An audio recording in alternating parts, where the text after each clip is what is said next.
ఆడవాళ్లలో బట్టతల లక్షణం గురించి ఈరోజు మనం మాట్లాడుకుందాం. నేను doctor Parvathareddy, skin doctor, Nellore. సాధారణంగా మగవాళ్ళలో బట్టతల లక్షణం చూస్తుంటాం మనం, కానీ కొంతమంది ఆడవాళ్ళలో కూడా బట్టతల లక్షణం అనేది గమనిస్తుంటాం. దీనికి కారణం వంశపారంపర్యంగా వచ్చేటువంటి లక్షణం. ఈ ఆడవాళ్ళు వచ్చే బట్టతల లక్షణాన్ని ఆండ్రోజెనెటిక్ అలోపేషియా లేదా ఫిమేల్ ప్యాటర్న్ హెయిర్ లాస్ అని అంటారు. అంటే ఆండ్రోజెన్స్ అనే హార్మోన్స్ ప్రభావం వల్ల జెనెటిక్గా అంటే వంశపారంపర్యంగా వచ్చే లక్షణం ఇది. వంశపారంపర్యంగా అంటే అమ్మకు కానీ, చిన్నమ్మకు కానీ, పెద్దమ్మకు కానీ, మేనత్తకు కానీ ఈ యొక్క బట్టతల లక్షణం అనేది ఉన్నప్పుడు వాళ్ళ నెక్స్ట్ తరం వాళ్ళకు కూడా వంశపారంపర్యంగా ఈ బట్టతల లక్షణం అనేది వచ్చేదానికి అవకాశం ఉంది.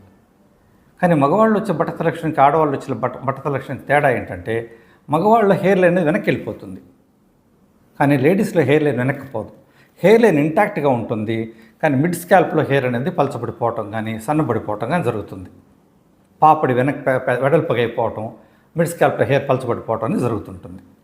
అందువల్ల అలా వచ్చినప్పుడు వెంటనే జాగ్రత్త పడి డాక్టర్ని సంప్రదించాల్సి వస్తుంది.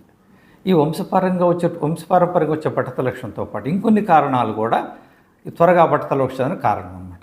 ముఖ్యంగా PCOS, పాలిసిస్టిక్ ఓవేరియన్ సిండ్రోమ్ అనేది కానీ, హైపర్ థైరాయిడిజం కానీ కూడా ఈ బట్టతల లక్షణం త్వరగా వచ్చేదానికి కారణం. ఇంకొక కారణం స్ట్రెస్, ఇంకొక కారణం life style, irregular food, irregular sleep, ఇవన్నీ కూడా దీన్ని ఇంకా త్వరగా బట్టతల లక్షణాన్ని చేస్తుంది. దాంతోపాటు న్యూట్రిషనల్ డెఫిషియన్సీ అంటే వైటమిన్స్, B కాంప్లెక్స్ కానీ, B12 కానీ, ఐరన్ కానీ, అండ్ వైటమిన్ D కానీ, ఇవన్నీ కూడా త్వరగా బట్టతల లక్షణం వచ్చేదానికి డెఫిషియన్సీ కూడా ఒక కారణం అన్నమాట.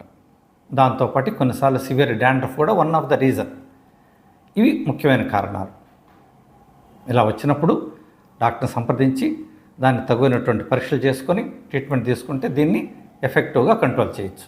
ట్రీట్మెంట్ పరంగా స్టార్ట్ చేసినప్పుడు ఫస్ట్ స్టార్ట్ చేయాల్సింది 2% మినాక్సిడిల్. మినాక్సిడిల్ చాలా ఎఫెక్టివ్గా పనిచేస్తుంది, బట్ 2% వాడాలి.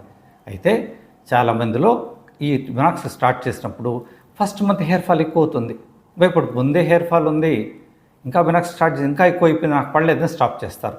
కాదు, ఫస్ట్ మంత్లో కొంచెం హెయిర్ ఫాల్ అనేది టీనేజ్ ఫేజ్లో ఉండే హెయిర్ ఊడిపోతుంది, అందువల్ల భయపడకుండా దాని ట్రీట్మెంట్ కంటిన్యూ చేయాల్సి వస్తుంది.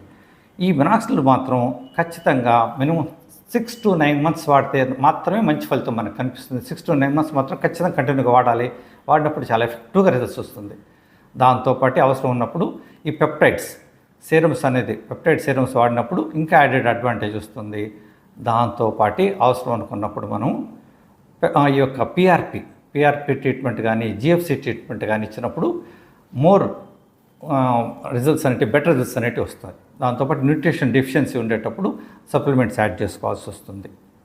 అది కూడా కాకుండా ఈ యొక్క PCOS ప్రాబ్లం ఉండేటప్పుడు, ఈ థైరాయిడ్ ప్రాబ్లం ఉండేటప్పుడు వాటిని కంట్రోల్ చేసే కోసంగా ఎండోక్రైనిస్ట్ ఒపీనియన్ తీసుకుని దాన్ని తగిన మెడిసిన్స్ కూడా వాడాల్సి ఉంటుంది.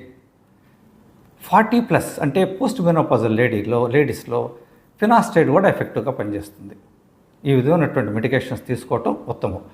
ఒకవేళ దీని తర్వాత కూడా ఇంకా ప్రాబ్లం ఉంటే ఇంకా లాస్ట్ రిసార్ట్ వచ్చేసి హెయిర్ ట్రాన్స్ప్లాంటేషన్. లేడీస్లో పెద్దగా అవసరం ఉండదు, but last resort hair transplantation.